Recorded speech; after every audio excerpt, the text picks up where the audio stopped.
I like to let people know if you're not feeling your absolute best, there are other things that might be at play, but know that you deserve to feel your absolute best. So it's worth looking into first off if you just want to feel more energized and more comfortable in your skin.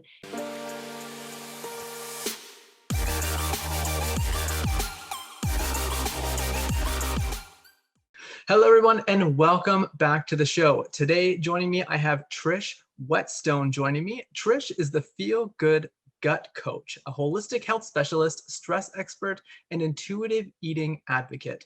She became a certified coach to help herself after years of struggling with IBS. And now she helps others through nutrition, stress management, and lifestyle change so they can feel good in their gut. You can catch her co-hosting the podcast Ice Cream, You Scream within the Healthy Gut Club Facebook group or on Instagram as at Feel Good Gut Girl. Welcome, Trish. Yeah, thank you for having me. I'm really excited to be here. Yeah, me too. And I feel that gut health is something that a lot of people don't really talk about. And for me, like ever since the coronavirus and all this kind of stuff hit, I've really taken account of what's going in my body, what's Mm, happening to it. And I actually recently found out that I'm lactose intolerant. So I feel like this is a really helpful podcast to do, an interview to do, because you're the expert in this. So why don't you tell us a little bit about how you got started in this and sure. what kind of brought this kind of niche down for you? Okay. Yeah, absolutely. Well, Jacob, you're not alone. I am lactose intolerant, and I found that out in college or so. I grew up actually being able to eat kind of whatever I wanted. I was quite a healthy kid, teenager, really had a rocking metabolism. So, although I was kind of interested in health, it hit me more in my college, early 20s, when I kind of realized that all these food sensitivities were popping up, and I started to have more digestive concerns, just discomfort. And I'd go to doctors and they'd say, you know what, you're healthy, you're pretty fit. We don't see anything on tests that really look wrong. You know, a lot of young women, most young women actually just kind of have IBS and shook it off. And I was like, okay. But as things progressed over a couple of years, I'm like, this really isn't normal. And I don't want to accept that as normal. So I decided to study nutrition. And I actually joined my first health coaching program with the intention of helping myself first, and was kind of like, if I could end up helping other people, fantastic. But it was more of an investment in myself. And I loved the way that coaching is really holistic, and it looks at lifestyle in general. So that's kind of how I got into the little niche that I'm in. And then, of course, decided I want to help others so they don't have to go through what I did. Yeah, that's really great because like there's this whole thing like, and it's happened to me a whole bunch of times, like the same thing with you. You've gone to the doctor, oh, you're really healthy, you're really, you're in good shape, but it's like, why am I feeling this constant cramping every time I Yeah. have milk, cheese, or any kinds of these foods, ice cream, like whatever it is? Yeah. And what's happening? And it wasn't until I actually did like a 30-day test for myself that said, Mm. okay, I'm going to cut this food out. I'm going to cut dairy out for a month. And of course, I decided to do it during December, like Christmas and all that kind Oh, of yeah. stuff. So all the chocolate was rolling in and I had to try and restrain myself from it. So, in your experience, like how do people become more aware? Like, say there's someone who's gone to the doctor and they have this discomfort. Like, what advice would you give to that person to say, like, okay, like if something you're feeling in your gut that it's wrong, how would you go about changing that? Yeah. I really love this question because I like to go by the feel good gut coach because I want to help people feel good physically in their gut, but also Mhm. feel good deep down intuitively, and really kind of bring that intuition to our awareness that if you know something is wrong with you, or you have that sense or feeling, you are worth helping, and you are worth working on, and it's okay to work on yourself. And I think that um, if a lot of times in our culture and our society we accept like living in a haze as normal, like, oh, you know what, everyone is fatigued, we all have headaches, we all kind of get stomach aches from time to time, but that doesn't have to be normal. So first, I like to let people know if you're not feeling your absolute best, there are other things that might be at play, but know that you deserve to feel your absolute best. So it's worth looking into. First off, if you just want to feel more energized and more comfortable in your skin, it's worth looking into. And I do think that what you've done, for example, a 30-day test to kind of eliminate foods, see how you feel off of them, and then introduce them back in, a lot of times it's much more vibrant, or you're able to experience the symptoms more clearly. For example, I'm Mhm. also gluten intolerant. And when someone brought that to my attention, like, maybe you're gluten intolerant, I'm like, I eat bread every day. Didn't realize that because I was eating bread every day, once I got off of it, realized things like skin rashes started to clear. I felt much better. And then sometimes symptoms will be stronger when you reintroduce a food. And that's just good data that your body's giving you, like, hey, we've been cleansed of this. We don't really like this. I'm going to tell you with some symptoms, listen to them. So, coming back to like food and like what you're actually putting in your body, like I'm a big advocate for like whatever you eat, you kind of become. So if you eat Mm, whole foods, healthy foods, like you become mm, healthier and you become more whole as a person. Now, a big thing, like a few years ago, I used to be like completely addicted to potato chips. mm. Right? Like you just eat one and then you just keep Oh, eating them. yeah. And then before you know it, like 3 bags are gone and you're like, where's my next batch coming from? Now, for people who may have like an addiction to food, because that's what Mm, a lot of these processed foods do, right? Like anything high in yeah. sugar, they trick your brain into like saying like, this feels good for me. I want more of it.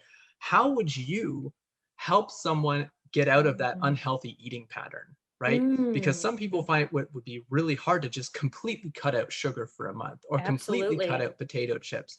So, how would you help that kind of person Mm. get on track to a more healthy eating regimen and eat more healthy lifestyle? Yeah, I love this question. And I think it's really important that you bring up like addictions to food and addictions to sugar, because before becoming a full-time coach, I actually worked in the substance use field. I worked in addiction. So I guess first I'll start with a little bit of science. Whenever we have an addiction to anything, a drug or food, our brain is releasing dopamine, that motivating Mhm. neurotransmitter, making us want to do that behavior again. And a lot of food companies are great with putting just the things that we need, like extra sugar and additives, to really like force the brain to release dopamine. So Yeah. what I like to do with clients is come up with other ways to stimulate that release of dopamine and other feel good neurotransmitters in the brain. And we can use what I call food controls and non food controls. So, first off, like, we we could say, oh, in order to get over food addiction, I should just stop eating all those foods, right? That's not really Yeah. realistic. And if we're craving a crunchy potato chip, maybe let's start replacing it with something a little bit healthier, like kale chips. Or if you're a sweet tooth, let's start using healthier, more whole food sweeteners like ripe bananas or applesauce or maple syrup and honey. And you're kind of just going on this scale, or this spectrum, towards a little bit of a healthier choice while still using food, because just kind of cutting it out cold turkey doesn't always work. Yeah. So that's how I like to use food controls. Like, let's make a list of other foods that could still satisfy your craving, but maybe it's just a little bit more supportive for your body, and it settles well with you. And then the alternative is looking for non-food controls and not having to turn to food when we're stressed, when we're emotional. So finding other coping skills like exercise or meditation, or in the moment, do I just need to get outside, go for a walk, call a friend? What can we do to build these non-food controls to give you a boost of dopamine, feel good neurotransmitters, help you relax, whatever it is that food is kind of helping you with in the moment? Let's find other behaviors for that. Yeah, I totally agree with that because that's something that I do for myself too. Like I've trained myself now to say like, okay, when I feel like I want to go and grab like something unhealthy, I say, am I hungry or am I just bored and trying to Yep. fill a need? Right? Yep. Is like if I say, would I go into the fridge and grab an apple? And if I would, then I'm obviously hungry enough because I'll eat the Right. apple. If not, I'll go out for a walk or I'll try and get my body moving because when you get your body moving, you release that dopamine. It has the same effect, Yeah. right? Like if you go for a run, if you do some kind of exercise, some weightlifting, whatever it is, it has that same effect on your body. Yeah. So I feel like that's really good advice for people to even just like question yourself like am I Yes. actually hungry or am I just bored, right? Yep. I'm a huge believer in questions, like in Yes, questioning everything that happens. absolutely. And, Um, and I think I'm really glad, I'll just say I'm glad that you added that. And that's how you can know whether you need what I call the food control or not food control. Like you mentioned, like if I'm yeah. actually hungry or not, having that moment to just step back and say, do I really need food to nourish me right now? Or can someone else or something else nourish me? Yeah. And that kind of leads into the next thing I want to talk about is stress. Now, a lot of people deal with stress on a day-to-day basis. Yeah. You know, it could be it could be a toxic work environment. It could be stress in the marriage. It could be stress with your partner, or like just your kids are stressing you out, you know, Yep. like they're running around, they're yapping at you all the time and you're just like, I just need a minute, please. And Yep. as a response, a lot of people just go right to food. So they grab Yeah. that tub of ice cream, like, or they grab that bottle of wine at the end of the day and just say, Mm-hmm. okay, I really just need to have a glass. But then next thing you know, like half the bottle's gone. And Yep. you know, that all those liquid calories come into your body and you're just like, wow, I Mm-hmm. can't believe this is happening. So Yeah. how does stress relate to a healthy gut? Yeah.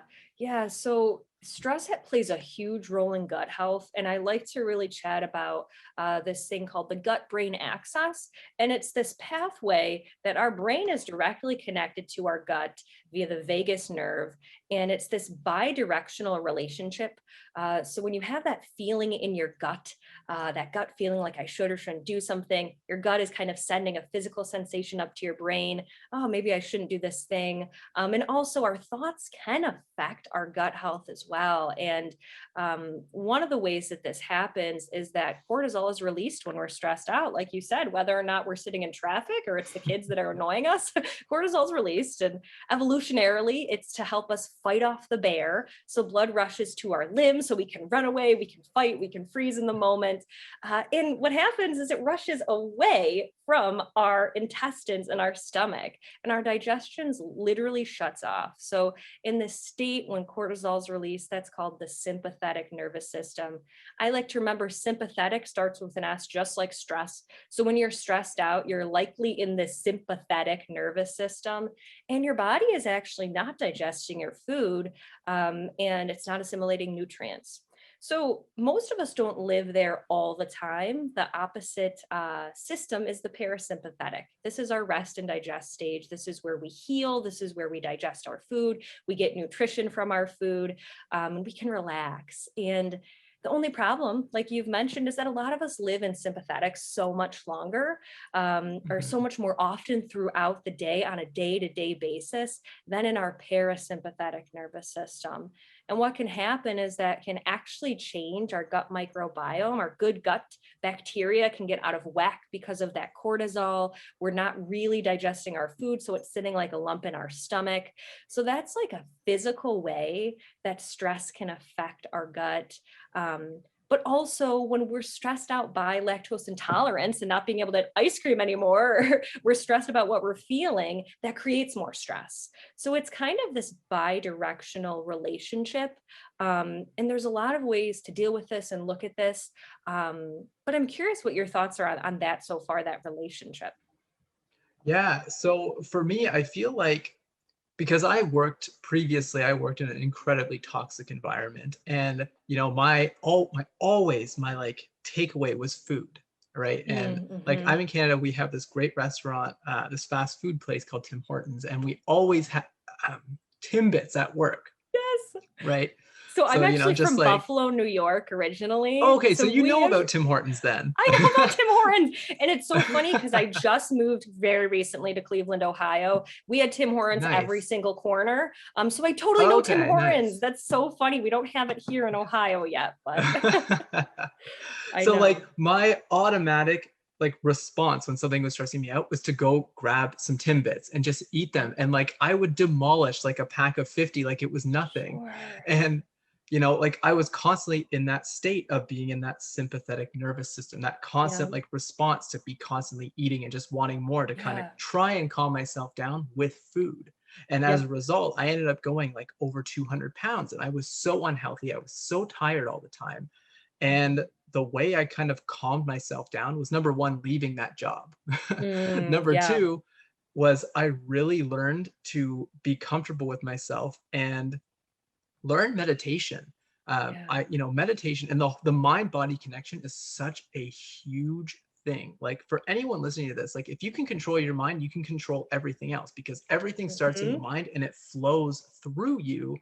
And that's how you create the body you want, right? Like as long as you just Mhm. eat healthier, you meditate. And I know it sounds really cliche to just say meditate, eat healthy, Yeah. but you know, everyone says that. And sometimes it's just not that easy, because at first you sit there and you're thinking like, okay, I'm just sitting here.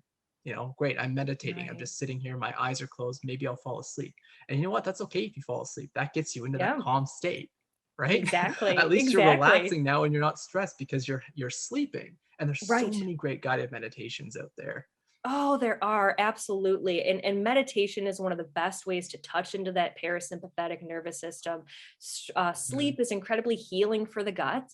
And when we're stressed, we usually lack sleep. And when we lack sleep, we're affecting hormones like ghrelin, which is our hunger hormone, making us more hungry for things like carbs in particular, and decreasing leptin, which, keeps us full. So it's kind of like a vicious cycle. And I think what you're Mhm. touching on is just eating well and meditation. If we can have this mindset that it can be that simple, these two small things can be quite powerful. They're not always easy, but we can keep it Mhm. simple, and that really can have a huge effect down to like literally like what is happening in your gut on a molecular level. So that's great. Yeah. So that kind of raises the question, as we're talking about sleep and all this kind of stuff in terms of gut health. Something I've recently started doing, and it's been great, is like intermittent fasting. Oh yeah. So like I don't do it in the traditional way. Like I'm sure some people do it differently, but I cut myself off from eating typically around like 6:30, 7 o'clock at night. And then I don't eat again until 8 o'clock the next morning. That's when I have my Hmm. breakfast. How would you say that intermittent fasting, for anyone who's thinking about maybe trying it, how would you say that, having your body not have food or not have that kind of nourishment for a prolonged period of time during the intermittent fasting time, how Hmm. does that relate to gut health, and how does that improve one's overall well-being? And does it Yeah. improve gut health? Yes, absolutely. So, intermittent fasting, to an extent, kind of what you're describing, is absolutely beneficial to health. And this is something that I do like to bring up to clients and people who have gut issues, because myself included, I was a late night eater all the time, and someone who's just like, Same. I need to snack all the time, and I'd be Yeah. eating at 11 o'clock at night, and then waking up at 7 and having my breakfast. And really, sleep is meant to be our natural fasting period. There's a lot of intermittent fasting diets where people have extended this and they do it much longer.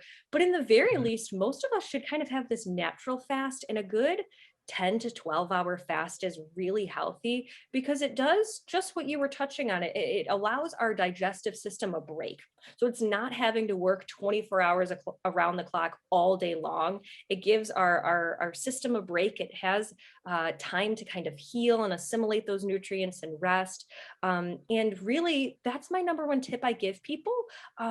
If you're a little bit tentative about, skipping breakfast, that isn't great for everybody's blood sugar. A lot of people don't actually do really well with that. Instead, just cut out the late night snacking and end your dinner earlier. If you're a 7:30 p.m. dinner eater, start to try and eat at 7 and then kind of get it down to 6:30 and see what is right for you. And if you absolutely need something, I like to call this a little meat pill, like a little bite of turkey or a little scoop of almond butter if you're just really hungry at night, rather than a whole snack or a bag of potato chips that we're not portioning, right? But try and kind of start that fast at night. That can be really beneficial to the gut. Yeah, I love that. And I love the fact that you said, just take small steps, right? Like Yeah. if you regularly eat at 7:30, try eating at 7. I'm a big believer in taking small steps to get to Yep. where you want to go, because small steps end up to like miles in the end, right? Yeah. Like I used to be the same. Like I would stay up late. I would like down like half a tub of ice cream like Yeah. right at like 11:30 at night. Be like, I Right just before felt bed. like it, you Yep. know? And then, and then I'd be up at 6 in the next morning. And then it's just like, all right, Yep. let's scarf down some bacon, eggs, toast, like Yeah. throw it on the plate and I'll just eat whatever's there, right? Right. And Right. and I was so tired all the time and I Yeah. couldn't really understand why. Yeah. Um, So what would you say are some of the most underrated ways to nourish your gut? So we've actually touched on them so far. I think a lot of times we can get caught up in like what to eat. And food and nutrition, I'm a nutritionist. I love nutrition and food. Super important for gut health, but a lot of times people get so wrapped up in that and it's only part of the picture. So some other underrated things that I think need more credit are stress management and just techniques like meditation and breathing, even while we're eating.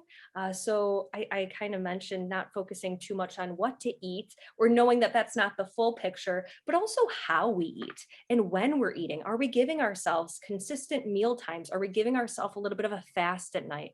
When we're eating, are Mhm. we eating a whole meal in like 5 minutes, or can we extend it out to 20 minutes where we actually slow down and chew our food, which helps with the digestion process, where we're actually helping to just do our gut a favor in those moments. Again, rather than just overeating and eating quickly can be really hard for the gut.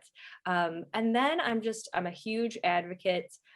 We've touched on this already for sleep and water intake. I think those are the two ones, like I call them my non-negotiables. No matter what your health goals are, you need to drink more water and likely get more sleep. They seem like small Yeah. things. We hear it all the time, but they're so powerful. They have such an effect on our blood sugar, the health of our gut. So those are ones that I just like to tell people, don't forget about those. Know yourself. You're doing yourself a favor. You're doing your gut a favor every time you have a glass of water, you get a good night's rest, you slow down and you mindfully eat your meal.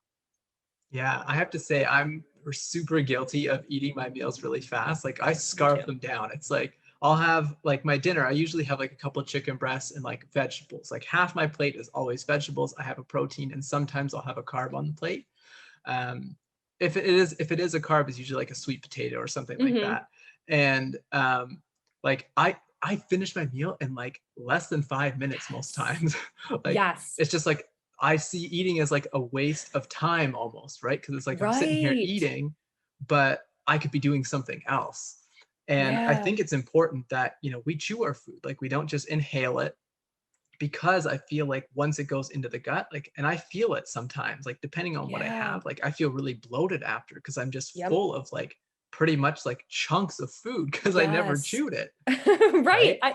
I'm exactly the same way. And that's why I like bringing that up as an underrated one, because we can forget about it. And I'm still guilty of it. I tend to be a fast eater, and our saliva has enzymes. It's actually part of our gastrointestinal tract. It helps break down the food. And if we don't do that, like we don't chew, it can sit in a lump in our stomach, make us more Yeah. groggy, bloated.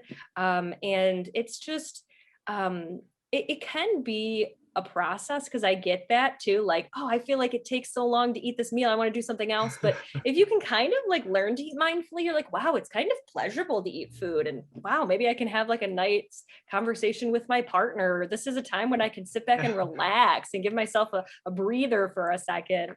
Yeah, and So there's actually ways to enjoy make it the more taste of pleasurable. the food, you Yeah, know? exactly. Like, I don't know how many times I've gone out to a restaurant and I get this, this really nice meal, like especially if Yeah, it's like a fancier restaurant, right? And I just scarf it down. It's like, man, this tasted really good in the moment, but I didn't like thoroughly enjoy it, thoroughly enjoy right? it. Exactly. You know, Exactly. I remember reading something. I don't remember who it was, but it was in a book or something like that. Rockefeller or something. He would chew his food like 50 times before he swallowed it. So each Wow. bite, he would chew it like 50 times so he got the full nutritional value out of it. And I remember reading in the book, like his family would get so annoyed because he would spend like 2 hours eating dinner. And I was like, why Oh, would anyone want to spend 2 hours eating two dinner? Like, it hours, seems like such a waste right. of time. Like, It seems like a waste of time, but you know what? That is a really great thing. I like to ask people, like, how many bites of food or per chew or chews per bite do you think the yeah, average person takes? And people are like, I don't know, 5, 10, and it's usually about 3. We're like, num num num, yeah, swallow, done. And yeah, yeah, really, it's right? like, and we're not really enjoying it. But a good rule of thumb is 20 to 30. chews per bite of food, because it helps Wow. break it down. It also does, like if we're eating things like a sweet potato, it makes those carbohydrates sweeter and you might not crave a dessert after as much. You're not Yeah. going to go past your fullness cues as much because you're kind of recognizing when you've had enough food. When we eat so quickly, we go past that natural Yeah. signal that our body gives us to stop eating because we're in go, go, go mode. So it actually is really smart. Rockefeller kind of had it. He knew. Yeah, I think it was him anyway. Mhm. Now you mentioned water, and I think that's a really important Yeah. thing. Like every morning when I wake up, I drink about 3 cups of water. Yep. Now, how does water affect the gut? Like especially if you're coming out of a fast, like you're waking up in the morning, and Yeah. the first thing you have is a glass of water. Maybe you have some lemon in it. How does that Yeah. affect your gut, and how does that set you up for success for the day coming? Well, that's essentially what it does. It sets you up for success because it kickstarts the digestion process. Basically, when we have kind of that flowing through our body, our digestion is turned on, even if it's not food yet. Lemon is great because it adds a little bit of electrolytes in there that we might have lost over the Mhm. night. But it really kind of gives our body a little boost, gets our metabolism going just a little bit to kind of say, hey, I'm ready for food before I scarf down a waffle. Let me have a couple glasses. And I think a standard 2 or 3 is great. Again, baby steps. If you're not a water drinker, Yeah. start with a full glass before you do anything else. You might be tired, but just see if you can get a full glass down. It will kickstart your digestion, prevent things like constipation, and actually even prevent things like diarrhea. I think oftentimes people get confused with the stools and stuff, and they're like, maybe I shouldn't drink so much for this or that. Water is helpful for absolutely both, to have a more healthy Yeah. stool, more regular bowel movements throughout the day. And if we can drink before we hydrate in the morning, we're going to prevent some bloating. Oftentimes we get bloated when we have a big glass of water as we're eating food and we're getting lots of extra Yeah. air. So it's great to hydrate prior to a meal to prevent some Mhm. bloating if that's an issue for you. Yeah, I was actually just going to mention that because like one of the tips I even give to my clients is, especially if they're trying to like lose some weight, is, look at your plate, and before you have dinner, drink a glass of water, for maybe like 10, 15 minutes before you eat your meal, because then you'll Yeah, start to feel more full. You won't want to eat as much, right? exactly. And Yeah. like I think a big part of water, like our bodies are what, like 85% water? Like Yeah. we need it, right? Yeah. Like we are made up of water. So it's so important. And like no drinking like pop and soda does not count as a water No, it intake. doesn't. Um, those kind of things do not count as water intake. Those are just, sugar in a can, Yeah. right? So, try and stay away from that. Now, Hmm. speaking of kind of like eliminating foods, like how do people stay positive, right? Because like when Mm, they're trying to eliminate different foods, because I know for me, like when I started cutting out sugar from my diet, like yeah. I've probably reduced my sugar intake by about like 90% Mm, since I started on this new health and fitness journey. yeah. And at first I was super cranky all the time, right? So Yep. how do people, if you're trying to cut something out, how do they stay positive and how do they stick with it? Yeah, I love that question because um, you, like most people, we get caught up, we get emotional when we have to get rid of foods that we've had our whole life that often have like emotions tied to it, right? Sugary foods have always been a comfort, have been pleasurable for us.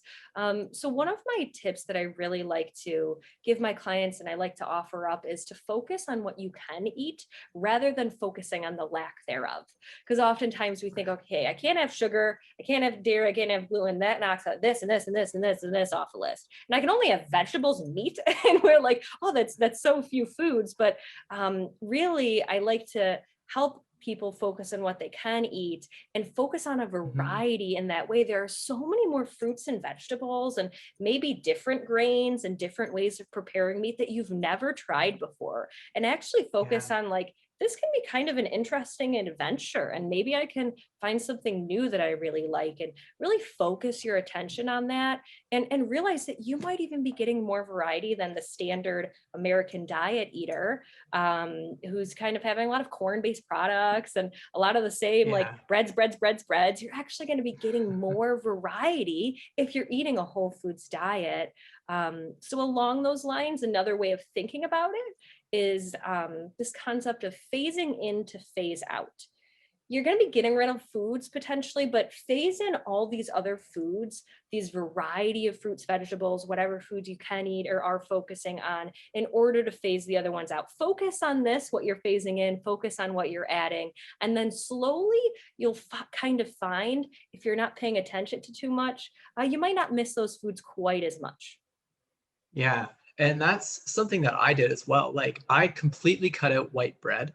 I completely cut out pretty much all bread. Like I'll maybe have like one slice of toast a week, if that.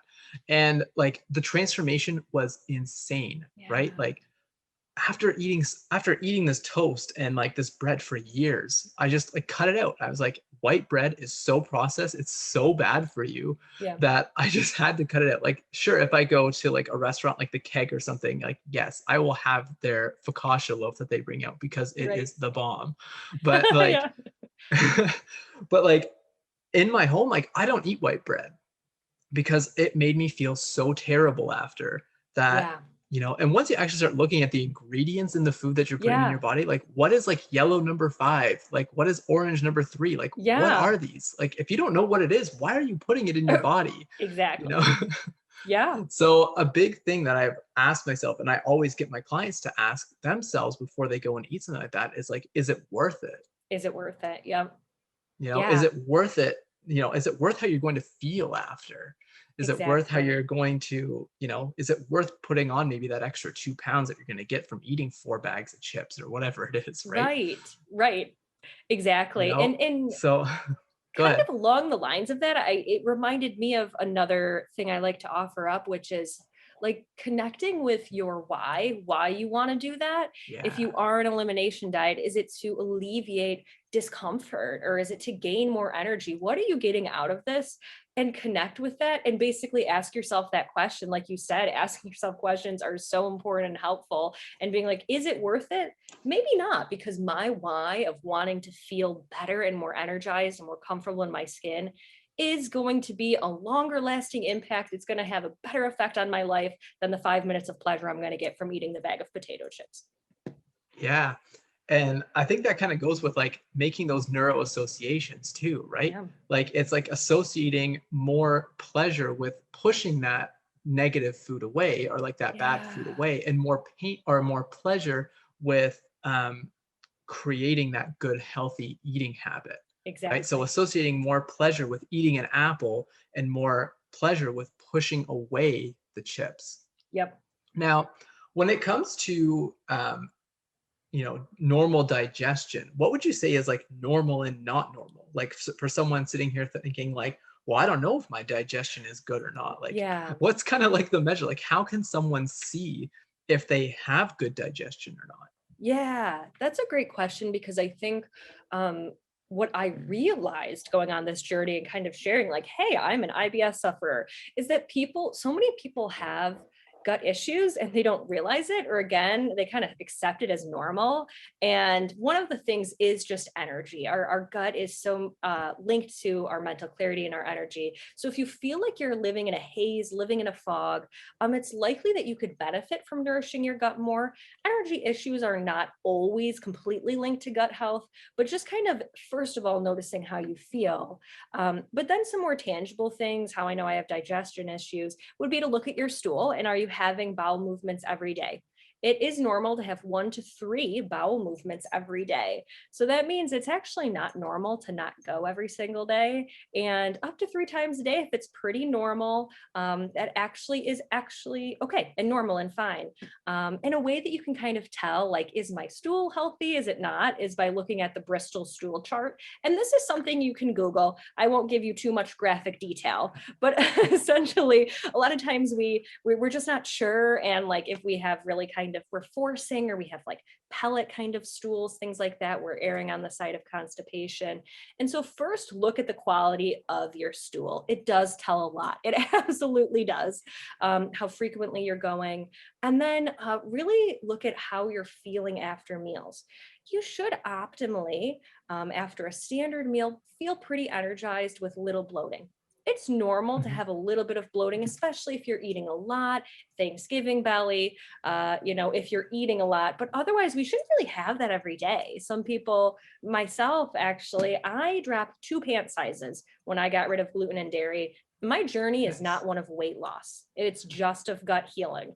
I didn't realize Yeah. that I could actually have a flatter stomach. I just thought that I kind of had this little pregnancy belly all the time. I thought that was the way I was shaped. I thought it was normal. And then I realized that that was chronic bloating all the time. And then that's not normal. We should actually be pretty energized and feel pretty light after a meal. We shouldn't feel so bogged down.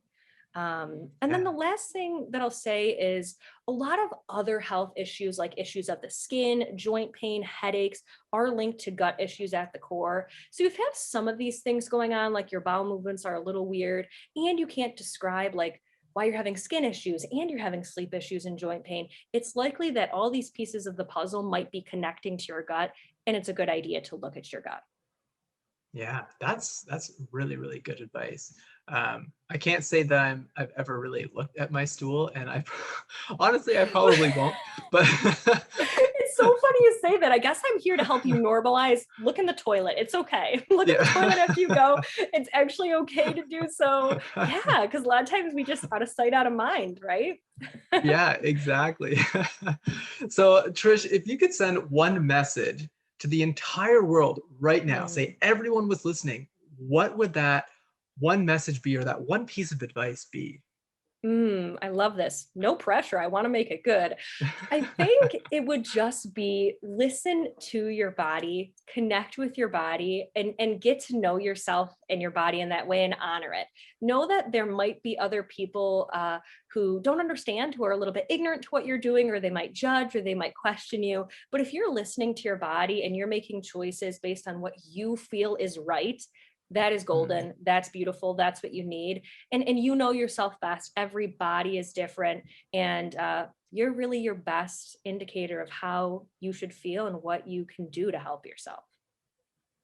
I love that. I love that. That's great. So, guys, if you want to connect with Trish, you can find her on her podcast, Ice Cream You Scream, within her Facebook group, The Healthy Gut Club, or you can follow her on Instagram at Feel Good Gut Girl. Trish, thank you so much for joining me today. This was a super informative, super healthy topic to talk about. So, thank you so much for joining me. Yes. Thanks for having me, Jacob. It was awesome.